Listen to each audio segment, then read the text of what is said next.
Hey y'all, lovers. I wanted to give a little update on my mental health because I'm going through very difficult feelings and it's been hard to sleep. I'm not feeling top. And before I started this to decide to dive back into this desire of finding a life partner, I was feeling great. I was feeling upbeat and happy and full. Really, my cup overfloweth.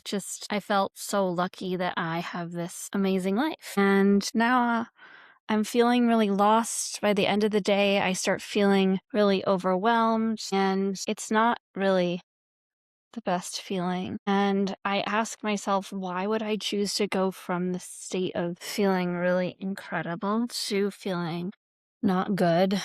I'm trying to make some coffee right now, and I did this experiment yesterday where I was trying to see if I could make a latte, and I put my milk in the latte in the filter coffee, and now I don't think it works anymore. Something got clogged. You can't make a latte in a filter coffee automatic. What do you call that thing? Yeah, so that's a lesson. You need the right instruments. So since I started this, I sprained my neck, my eating is off course, my getting things done is off course, and also all these amazing things have happened. I've met all these incredible new friends, and that's been good. So why would someone choose to bring this onto themselves? And I guess if you don't pay attention to these things inside of you, they come out one way. I mean, I could have kind of just decided to coast along through life. But I don't know. I think that sometimes when you go into the trenches, you can heal some really deep trauma. Just as I said that, my coffee filter started working again. So I think that there's some healing I need to do. This is what I was talking about, in case you were wondering, coffee machine. Yeah, and I think that I have some really deep healing to do, and so going into that dark tunnel is hard. It's like the Minotaur, Jason, had to go down into this dark maze to slay the Minotaur. I think I would be freeing the poor Minotaur and bringing it back up to the surface to run free, loving that Minotaur instead of slaying it. But there were all these children. They were sacrificing these children to the Minotaur in this dark maze. So you have to go into the Minotaur to do healing. And it's been really interesting talking to all these matchmakers, but I think, and the stuff that I've learned is it's obvious, right? Like all of the strategizing I was trying to do around meeting someone is coming from this intense desire to control the situation, as if I can find some perfect technique to find love. On the other hand, this community has been really powerful, this community building direction. And I have two really passionate new friendships, and it's brought me closer to my friends who are struggling with this too. So I think right now where I am is, okay, so I went and saw a physical therapist, and I felt so connected to this guy. And I realized that if any man shows caring for me, I instantly fall in love with them. My bar is so low.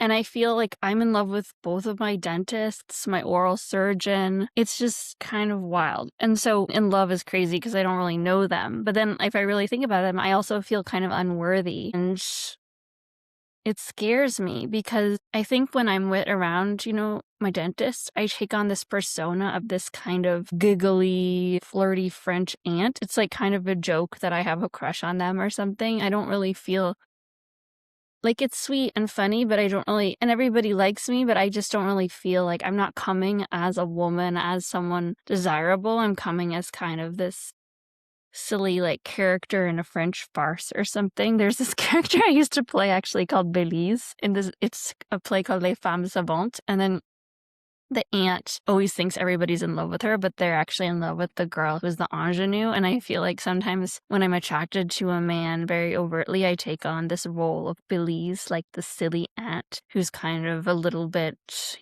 thinks she's a lot more attractive than she is or something. And then I feel really anxious to actually be vulnerable, liking someone who I really think is amazing. And I only feel comfortable showing that vulnerability to someone who I think is beneath me, a guy who, for whatever reason, feel like physically or whatever, or in terms of his accomplishments, isn't as good as me. I'm the catch. So how can I find safety in that place of vulnerability? I mean, because I know that is compelling me, but even when a man is nervous around me, I feel it's lovely, you know? And when I'm just kind of having a conversation with a man and I'm not thinking, he's not a possible person to date because he's someone who's married or, just something. Or like gay, for example. It's just a very different dynamic. So it's just, I feel this tension. And as much as I want to pull people in community, there's also an equal tension to push people out because I'm afraid of bringing people in and having their energies mix with mine. And therefore, why am I doing this when before I was feeling great and now not great? Like really low sometimes, physically and mentally.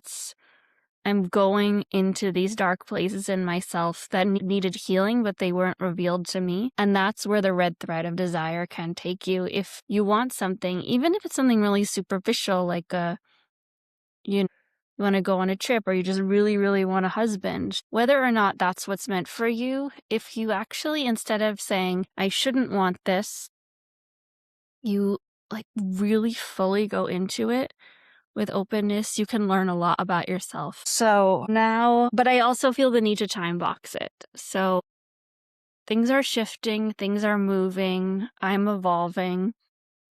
I'm trying to find myself in this place of vulnerability, of actually being open to meeting someone. And I'm keeping going because that's what my gut is telling me to do right now. But I also want to be careful I'm not just being too hard on myself. So it's not easy, and it's not easy right now. That doesn't mean it couldn't feel easy tomorrow. And I'm starting to understand what people mean when they say, let yourself be vulnerable. Because when you're vulnerable, anything can happen, right? And maybe this can point me towards the physical or psychological healing I need to allow that true space for vulnerability to let people in. I mean, let's be real here. I'm living 500, 600, 1,000 miles away from the people in the town I was born. Most of the colleagues and friends I have, I connect with remotely, and now I'm starting to connect with people here, which feels really good, actually, and awesome. But how can I let them in truly? All right, that's all I've got for you today. I have another mixer tonight. It's gonna be great. A lot of people are coming again.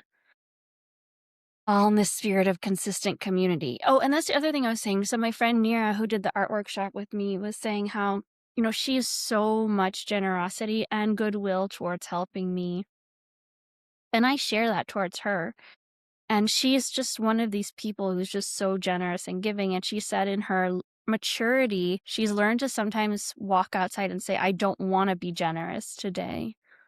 And I just have this in touch with how when someone writes to me, I feel like I need to immediately respond, or I'm so concerned about hurting people's feelings, or even the mixer tonight, how we're going to navigate people paying. Like I paid last time because I wanted to do something, but I also felt awkward. Like it was ungenerous not to do that, even though it's not really like in my financial means totally to do that every week. And I can go to the waiter and say, how do we navigate this? Can you charge people separately? But, yesterday I was doing the dating apps and I didn't feel like talking anymore. So instead of just disappearing, I said, I am stopping talking to you right now. It's okay that to get through life, there's positivity and sometimes negativity. It doesn't mean people are going to love you less. Yeah. Okay. More later. And I hope wherever you are, you're well and you have people in your life to walk you through things and help you grow. And I do believe that if we choose the path of growth, even if it is difficult, it just opens up really the richness and fullness of life. If you like this show, please like and subscribe.